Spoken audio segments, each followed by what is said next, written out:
मेरे प्यारे देशवासियों, नमस्कार। मन की बात में एक बार फिर आप सभी का बहुत बहुत स्वागत है। यह कार्यक्रम 95वां एपिसोड है। हम बहुत तेजी से मन की बात के शतक की तरफ बढ़ रहे हैं। ये कार्यक्रम मेरे लिए 130 करोड़ देशवासियों से जुड़ने का एक और माध्यम है। हर एपिसोड से पहले गांव शहरों से आए ढेर सारे पत्रों को पढ़ना, बच्चों से लेकर बुजुर्गों के ऑडियो मैसेज को सुनना, ये मेरे लिए एक आध्यात्मिक अनुभव की तरह होता है। साथियों, आज के कार्यक्रम की शुरुआत मैं एक अनूठे उपहार की चर्चा के साथ करना चाहता हूं। तेलंगाना के राजन्ना सिरसिल्ला जिले में एक बुनकर भाई हैं एलदी हरिप्रसाद गारू। उन्होंने मुझे अपने हाथों से G20 का यह लोगो बुन करके भेजा है। यह शानदार उपहार देखकर तो मैं हैरान ही रह गया। हरिप्रसाद जी को अपनी कला में इतनी महारत हासिल है कि वो सबका ध्यान आकर्षित कर लेते हैं। हरिप्रसाद जी ने हाथ से बुने G20 के इस लोगो के साथ ही मुझे एक चिट्ठी भी भेजी है। इसमें उन्होंने लिखा है कि अगले साल G20 शिखर सम्मेलन की मेजबानी करना भारत के लिए बड़े ही गौरव की बात है। देश की इसी उपलब्धि की खुशी में उन्होंने G20 का यह लोगो अपने हाथों से तैयार किया है। बुनाई की यह बेहतरीन प्रतिभा उन्हें अपने पिता से विरासत में मिली है और आज वे पूरे पैशन के साथ इसमें जुटे हुए हैं। साथियों, कुछ दिन पहले ही मुझे G20 लोगो और भारत की प्रेसिडेंसी की वेबसाइट को लॉन्च करने का सौभाग्य मिला था। इस लोगो का चुनाव एक पब्लिक कॉन्टेस्ट के जरिए हुआ था। जब मुझे हरिप्रसाद गारू द्वारा भेजा गया उपहार मिला तो मेरे मन में एक और विचार उठा। तेलंगाना के किसी जिले में बैठा व्यक्ति भी G20 जैसी समिट से खुद को कितना कनेक्ट महसूस कर सकता है, ये देखकर मुझे बहुत अच्छा लगा। आज हरिप्रसाद गारू जैसे अनेकों लोगों ने मुझे चिट्ठी भेजकर ये लिखा है कि देश को इतने बड़े समिट की मेजबानी मिलने से उनका सीना चौड़ा हो गया है। मैं आपसे पुणे के रहने वाले सुब्बाराव चिल्लारा जी और कोलकाता के तुषार जगमोहन उनके संदेश का भी जिक्र करूंगा। इन्होंने G20 को लेकर भारत के प्रोएक्टिव एफर्ट्स की बहुत सराहना की है। साथियों, G20 की वर्ल्ड पॉपुलेशन में 2/3, वर्ल्ड ट्रेड में 3/4 और वर्ल्ड जीडीपी में 85% भागीदारी है। आप कल्पना कर सकते हैं, भारत अब से 3 दिन बाद यानी 1 दिसंबर से इतने बड़े समूह की, इतने सामर्थ्यवान समूह की अध्यक्षता करने जा रहा है। भारत के लिए, हर भारतवासी के लिए ये कितना बड़ा अवसर आया है।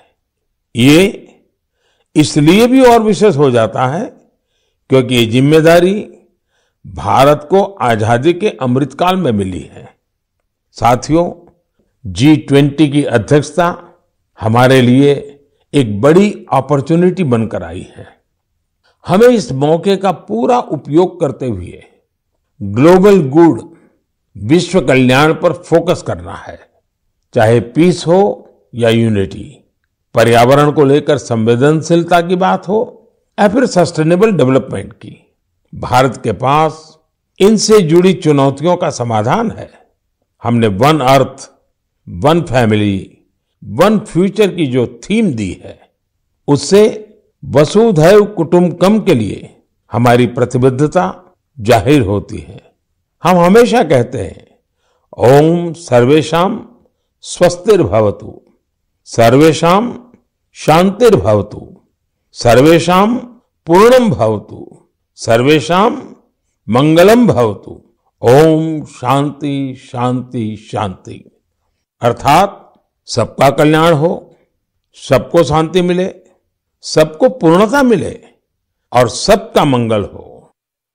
आने वाले दिनों में देश के अलग अलग हिस्सों में G20 से जुड़े अनेक कार्यक्रम आयोजित किए जाएंगे।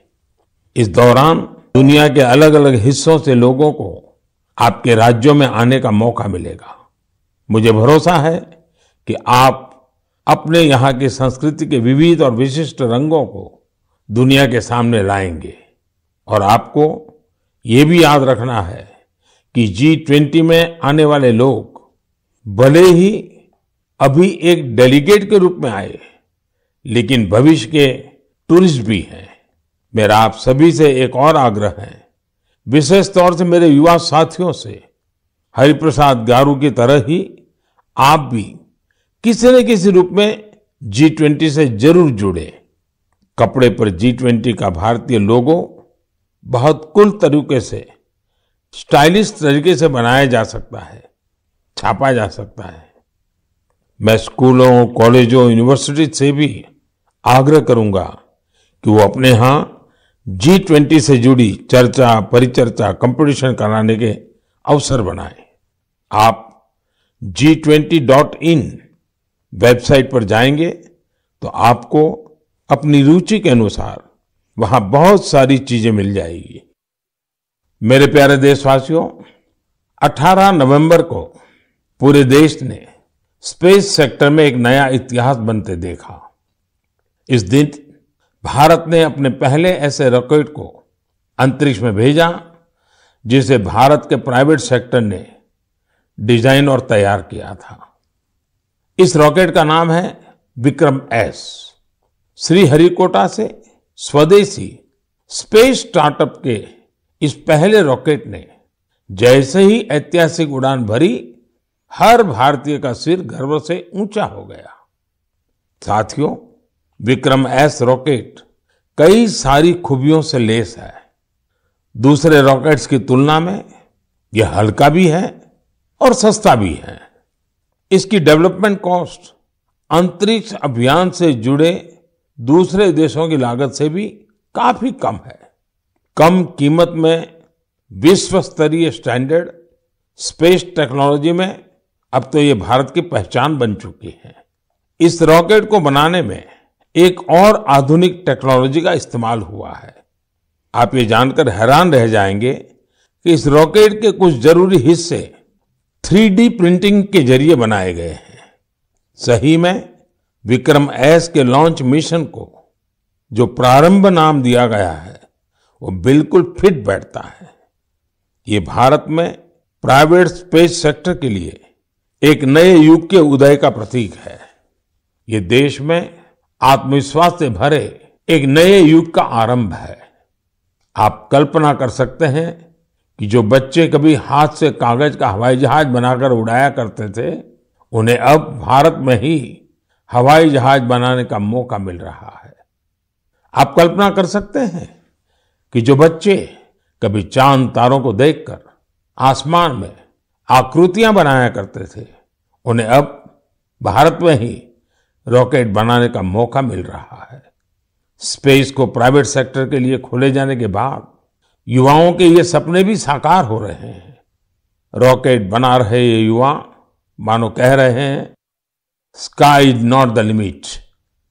साथियों, भारत स्पेस के सेक्टर में अपनी सफलता अपने पड़ोसी देशों से भी साझा कर रहा है।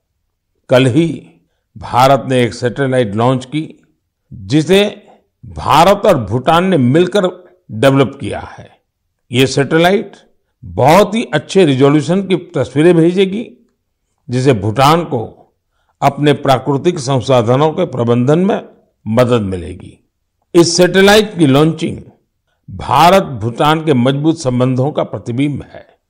साथियों, आपने गौर किया होगा, पिछले कुछ मन की बात में हमने स्पेस, टेक, इनोवेशन पर खूब बात की है। इसकी दो खास वजह हैं। एक तो यह कि हमारे युवा इस क्षेत्र में बहुत ही शानदार काम कर रहे हैं। They are thinking big and achieving big. अब वे छोटी छोटी उपलब्धियों से संतुष्ट होने वाले नहीं हैं। दूसरी यह कि इनोवेशन और वैल्यू क्रिएशन, इस रोमांचक सफर में वे अपने बाकी युवा साथियों और स्टार्टअप्स को भी एनकरेज कर रहे हैं। साथियों, जब हम टेक्नोलॉजी से जुड़े इनोवेशंस की बात कर रहे हैं तो ड्रोन्स को कैसे भूल सकते हैं। ड्रोन के क्षेत्र में भी भारत तेजी से आगे बढ़ रहा है। कुछ दिनों पहले हमने देखा कि कैसे हिमाचल प्रदेश के किन्नौर में ड्रोन्स के जरिए सेब ट्रांसपोर्ट किए गए। किन्नौर हिमाचल का दूर सुदूर जिला है और वहां इस मौसम में भारी बर्फ रहा करती है। इतनी बर्फबारी में किन्नौर का हफ्तों तक राज्य के बाकी हिस्से से संपर्क बहुत मुश्किल हो जाता है। ऐसे में वहां से सेब का ट्रांसपोर्टेशन भी उतना ही कठिन होता है। अब ड्रोन टेक्नोलॉजी से हिमाचल के स्वादिष्ट किन्नौरी सेब लोगों तक और जल्दी पहुंचने लगेंगे। इससे हमारे किसान भाई बहनों का खर्च कम होगा, सेब समय पर मंडी पहुंच पाएगा, सेब की बर्बादी कम होगी। साथियों, आज हमारे देशवासी अपने इनोवेशन से उन चीजों को भी संभव बना रहे हैं जिसकी पहले कल्पना तक नहीं की जा सकती थी। इसे देखकर किसे खुशी नहीं होगी। हाल के वर्षों में हमारे देश ने उपलब्धियों का एक लंबा सफर तय किया है। मुझे पूरा विश्वास है कि हम भारतीय और विशेषकर हमारी युवा पीढ़ी अब रुकने वाली नहीं है। प्रिय देशवासियों, मैं आप लोगों के लिए एक छोटी सी क्लिप प्ले करने जा रहा हूं। वैष्णव जन तो तेने कहिए जे पीर पराई जान रे। वैष्णव जन तो तेने कहिए जे पीर पराई जान रे। पर दुखे उपकार करे तो ये मन अभिमान नान रे। आप सभी ने इस गीत को कभी न कभी जरूर सुना होगा। आखिर यह बापू का पसंदीदा गीत जो है। लेकिन अगर मैं ये कहूं कि इसे सुरों में पिरोने वाले गायक ग्रीस के हैं तो आप हैरान जरूर हो जाएंगे और ये बात आपको गर्व से भी भर देगी। इस गीत को गाने वाले ग्रीस के गायक हैं कोनस्तान्तिनोस कलाइजिस। उन्होंने इसे गांधी जी के 150वें जन्म जयंती समारोह के दौरान गाया था। लेकिन आज मैं उनकी चर्चा किसी और वजह से कर रहा हूं। उनके मन में इंडिया और इंडियन म्यूजिक को लेकर गजब का पैशन है। भारत से उन्हें इतना लगाव है, पिछले 42 वर्षों में वे लगभग हर वर्ष भारत आए हैं। उन्होंने भारतीय संगीत के ओरिजिन, अलग अलग इंडियन म्यूजिकल सिस्टम्स, विविध प्रकार के राग, ताल और रास के साथ ही विभिन्न घरानों के बारे में भी स्टडी की है। उन्होंने भारतीय संगीत की कई महान विभूतियों के योगदान का अध्ययन किया है। भारत के क्लासिकल डांसेस के अलग अलग पहलुओं को भी उन्होंने करीब से समझा है। भारत से जुड़े अपने इन तमाम अनुभवों को अब उन्होंने एक पुस्तक में बहुत ही खूबसूरती से पिरोया है। इंडियन म्यूजिक नाम की उनकी बुक में लगभग 760 तस्वीरें हैं। इनमें से अधिकांश तस्वीरें उन्होंने खुद ही खींची है। दूसरे देशों में भारतीय संस्कृति को लेकर ऐसा उत्साह और आकर्षण वाकई आनंद से भर देने वाला है। साथियों, कुछ सप्ताह पहले एक और खबर आई थी जो हमें गर्व से भरने वाली है। आपको जानकर अच्छा लगेगा कि बीते 8 वर्षों में भारत से म्यूजिकल इंस्ट्रूमेंट्स का एक्सपोर्ट 3.5 गुना बढ़ गया है। इलेक्ट्रिकल म्यूजिकल इंस्ट्रूमेंट्स की बात करें तो इनका एक्सपोर्ट 60 गुना बढ़ा है। इससे पता चलता है कि भारतीय संस्कृति और संगीत का क्रेज दुनिया भर में बढ़ रहा है। इंडियन म्यूजिकल इंस्ट्रूमेंट्स के सबसे बड़े खरीदार यूएसए, जर्मनी, फ्रांस, जापान और यूके जैसे विकसित देश हैं। हम सभी के लिए सौभाग्य की बात है कि हमारे देश में म्यूजिक, डांस और आर्ट की इतनी समृद्ध विरासत है। साथियों, महान मनीषी कवि भर्तृहरि को हम सब उनके द्वारा रचित नीति शतक के लिए जानते हैं। एक श्लोक में वे कहते हैं कि कला, संगीत और साहित्य से हमारा लगाव ही मानवता की असली पहचान है। वास्तव में हमारी संस्कृति इसे ह्यूमैनिटी से भी ऊपर डिविनिटी तक ले जाती है। वेदों में सामवेद को तो हमारी विविध संगीतों का स्रोत कहा गया है।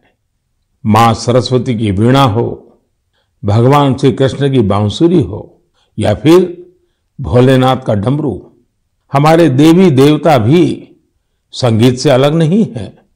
हम भारतीय हर चीज में संगीत तलाश ही लेते हैं, चाहे वह नदी की कलकल हो, बारिश की बूंदें हो, पक्षियों का कलरव हो या फिर हवा का गूंजता स्वर। हमारी सभ्यता में संगीत हर तरफ समाया हुआ है। यह संगीत न सिर्फ शरीर को सुकून देता है बल्कि मन को भी आनंदित करता है। संगीत हमारे समाज को भी जोड़ता है। यदि भांगड़ा और लावणी में जोश और आनंद का भाव है तो रविंद्र संगीत हमारी आत्मा को आह्लादित कर देता है। देश भर के आदिवासियों की अलग अलग तरह की संगीत परंपराएं ये हमें आपस में मिलजुल कर और प्रकृति के साथ रहने की प्रेरणा देती है। साथियों, संगीत की हमारी विधाओं ने न केवल हमारी संस्कृति को समृद्ध किया है बल्कि दुनिया भर के संगीत पर अपनी अमिट छाप भी छोड़ी है। भारतीय संगीत की ख्याति विश्व के कोने कोने में फैल चुकी है। मैं आप लोगों को एक और ऑडियो क्लिप सुनाता हूं।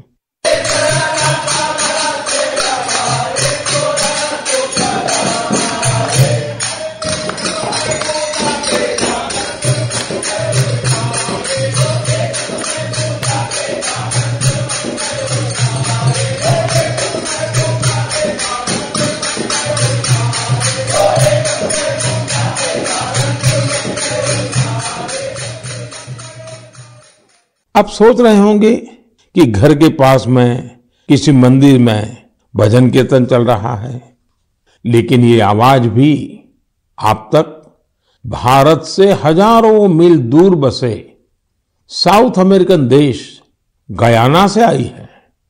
19वीं और 20वीं सदी में बड़ी संख्या में हमारे यहां से लोग गयाना गए थे। वे यहां से भारत की कई परंपराएं भी अपने साथ ले गए थे। उदाहरण के तौर पर जैसे हम भारत में होली मनाते हैं, गयाना में भी होली का रंग सिर चढ़कर बोलता है। जहां होली के रंग होते हैं वहां फगवा यानी फगुआ का संगीत भी होता है। गयाना के फगवा में वहां भगवान राम और भगवान कृष्ण से जुड़े विवाह के गीत गाने की एक विशेष परंपरा है। इन गीतों को चौताल कहा जाता है। इन्हें उसी प्रकार की धुन और हाई पिच पर गाया जाता है जैसा हमारे यहाँ होता है। इतना ही नहीं, गयाना में चौताल कंपटीशन भी होता है। इसी तरह बहुत सारे भारतीय, विशेष रूप से पूर्वी उत्तर प्रदेश और बिहार के लोग फिजी भी गए थे। वे पारंपरिक भजन कीर्तन गाते थे जिसमें मुख्य रूप से रामचरितमानस के दोहे होते थे। उन्होंने फिजी में भी भजन कीर्तन से जुड़ी कई मंडलियां बना डाली। फिजी में रामायण मंडली के नाम से आज भी 2000 से ज्यादा भजन कीर्तन मंडलियां हैं। इन्हें आज हर गांव मोहल्ले में देखा जा सकता है। मैंने तो यहां केवल कुछ ही उदाहरण दिए हैं। अगर आप पूरी दुनिया में देखेंगे तो ये भारतीय संगीत को चाहने वालों की ये लिस्ट काफी लंबी है। मेरे प्यारे देशवासियों, हम सब हमेशा इस बात पर गर्व करते हैं कि हमारा देश दुनिया में सबसे प्राचीन परंपराओं का घर है। इसलिए ये हमारी जिम्मेदारी भी है कि हम अपनी परंपराओं और पारंपरिक ज्ञान को संरक्षित करें, उसका संवर्धन भी करें और हो सके उतना आगे भी बढ़ाएं। ऐसा ही एक सराहनीय प्रयास हमारे पूर्वोत्तर राज्य नागालैंड के कुछ साथी कर रहे हैं। मुझे ये प्रयास काफी अच्छा लगा, तो मैंने सोचा इसे मन की बात के श्रोताओं के साथ भी शेयर करूं। साथियों, नागालैंड में नागा समाज की जीवन शैली, उनकी कला, संस्कृति और संगीत, ये हर किसी को आकर्षित करती है। ये हमारे देश की गौरवशाली विरासत का अहम हिस्सा है। नागालैंड के लोगों का जीवन और उनके स्किल्स सस्टेनेबल लाइफस्टाइल के लिए भी बहुत महत्वपूर्ण है।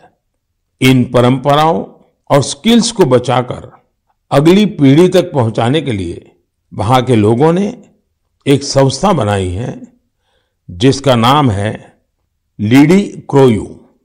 नागा संस्कृति के जो खूबसूरत आयाम धीरे धीरे खोने लगे थे, लीडी क्रोयू संस्था ने उन्हें फिर से पुनर्जीवित करने का काम किया है। उदाहरण के तौर पर नागा लोक संगीत अपने आप में एक बहुत समृद्ध विधा है। इस संस्था ने नागा संगीत की एल्बम लॉन्च करने का काम शुरू किया है। अब तक ऐसी 3 एल्बम्स लॉन्च की जा चुकी है। ये लोग लोक संगीत, लोक नृत्य से जुड़ी वर्कशॉप भी आयोजित करते हैं।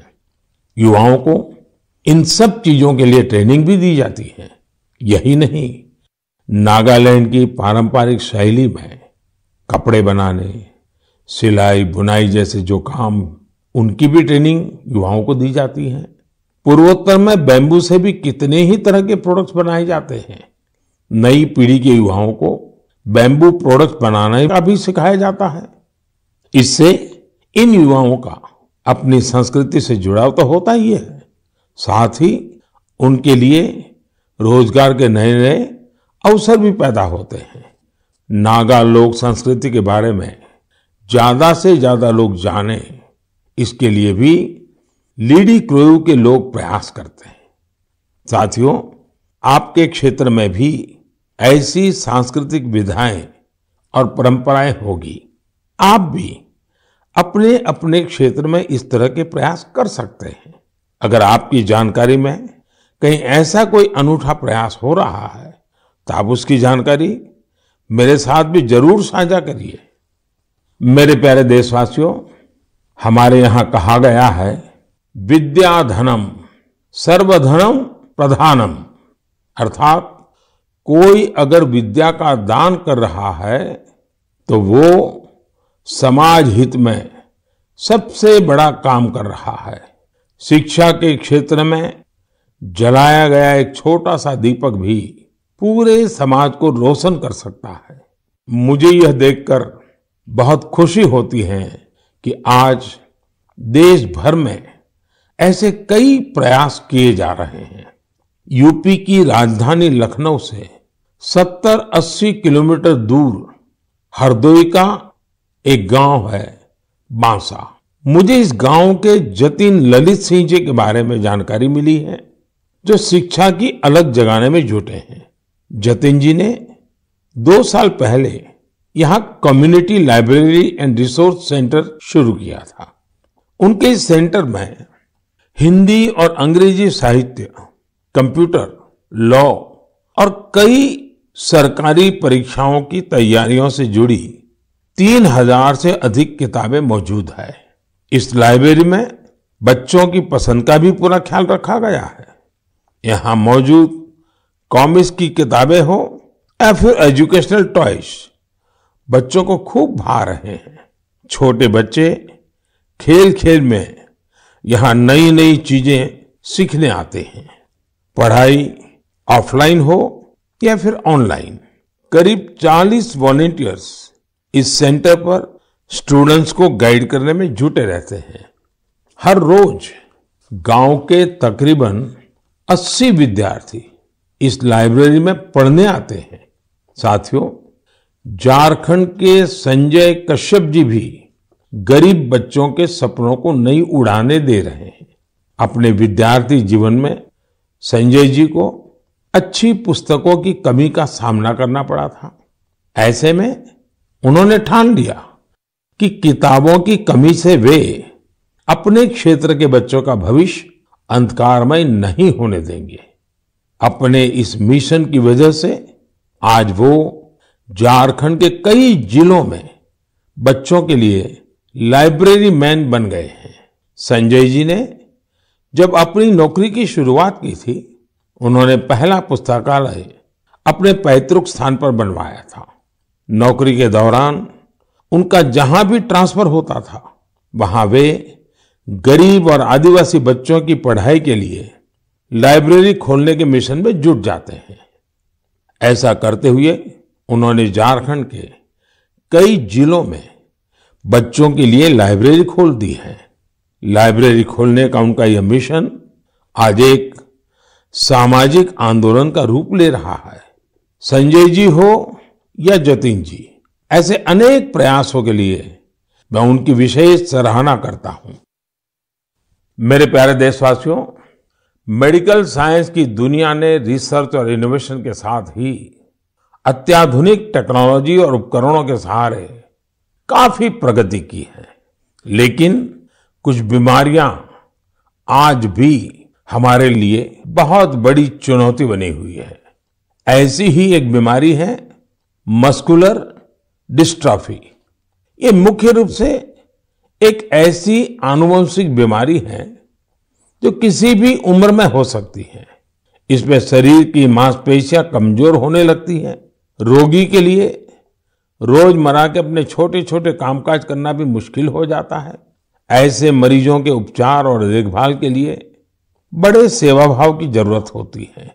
हमारे यहाँ हिमाचल प्रदेश में सोलन में एक ऐसा सेंटर है जो मस्कुलर डिस्ट्रॉफी के मरीजों के लिए उम्मीद की नई किरण बना है। इस सेंटर का नाम है मानव मंदिर। इसे Indian Association of Muscular dystrophy द्वारा संचालित किया जा रहा है। मानव मंदिर अपने नाम के अनुरूप ही मानव सेवा की अद्भुत मिसाल है। यहाँ मरीजों के लिए ओपीडी और एडमिशन की सेवाएं 3-4 साल पहले शुरू हुई थी। मानव मंदिर में करीब 50 मरीजों के लिए बेड्स की सुविधा भी है। फिजियोथेरेपी, इलेक्ट्रोथेरेपी और हाइड्रोथेरेपी के साथ साथ योग प्राणायाम की मदद से भी यहाँ रोग का उपचार किया जाता है। साथियों, हर तरह की हाईटेक सुविधाओं के जरिए इस केंद्र में रोगियों के जीवन में सकारात्मक बदलाव लाने का भी प्रयास होता है। मस्कुलर डिस्ट्रॉफी से जुड़ी एक चुनौती इसके बारे में जागरूकता का अभाव भी है। इसलिए यह केंद्र हिमाचल प्रदेश में नहीं, देश भर में मरीजों के लिए जागरूकता शिविर भी आयोजित करता है। सबसे ज्यादा हौसला देने वाली बात यह है कि इस संस्था का प्रबंधन मुख्य रूप से इस बीमारी से पीड़ित लोग ही कर रहे हैं। जैसे सामाजिक कार्यकर्ता Urmila Baldi ji, Indian Association of Muscular Dystrophy की अध्यक्ष बहन संजना गोयल जी, और इस एसोसिएशन के गठन में अहम भूमिका निभाने वाले श्रीमान विपुल गोयल जी इस संस्थान के लिए बहुत अहम भूमिका निभा रहे हैं। मानव मंदिर को हॉस्पिटल और रिसर्च सेंटर के तौर पर विकसित करने की कोशिशें भी जारी हैं। इससे यहाँ मरीजों को और बेहतर इलाज मिल सकेगा। मैं इस दिशा में प्रयासरत सभी लोगों के हृदय से सराहना करता हूँ। साथ ही मस्कुलर डिस्ट्रॉफी का सामना कर रहे सभी लोगों की बेहतरी की कामना करता हूं। मेरे प्यारे देशवासियों, आज मन की बात में हमने देशवासियों के जिन रचनात्मक और सामाजिक कार्यों की चर्चा की, वो देश की ऊर्जा और उत्साह के उदाहरण है। आज हर देशवासी किसी न किसी क्षेत्र में, हर स्तर पर देश के लिए कुछ अलग से काम करने का प्रयास कर रहा है। आज की चर्चा में ही हमने देखा, G20 जैसे अंतर्राष्ट्रीय प्रयोजन में हमारे एक बुनकर साथी ने अपनी जिम्मेदारी समझी, उसे निभाने के लिए आगे आए। इसी तरह कोई पर्यावरण के लिए प्रयास कर रहा है, कोई पानी के लिए काम कर रहा है। कितने ही लोग शिक्षा, चिकित्सा और साइंस टेक्नोलॉजी से लेकर संस्कृति, परंपराओं तक असाधारण काम कर रहे हैं। ऐसा इसलिए क्योंकि आज हमारा हर नागरिक अपने कर्तव्य को समझ रहा है। जब ऐसी कर्तव्य भावना किसी राष्ट्र के नागरिकों में आ जाती है, तो उसका स्वर्णिम भविष्य अपने आप तय हो जाता है। और देश के ही स्वर्णिम भविष्य में हम सबका भी स्वर्णिम भविष्य है। मैं एक बार फिर देशवासियों को उनके प्रयासों के लिए नमन करता हूं। अगले महीने हम फिर मिलेंगे और ऐसे ही कई और उत्साहवर्धक विषयों पर जरूर बात करेंगे। अपने सुझाव और विचार जरूर भेजते रहिएगा। आप सभी का बहुत बहुत धन्यवाद।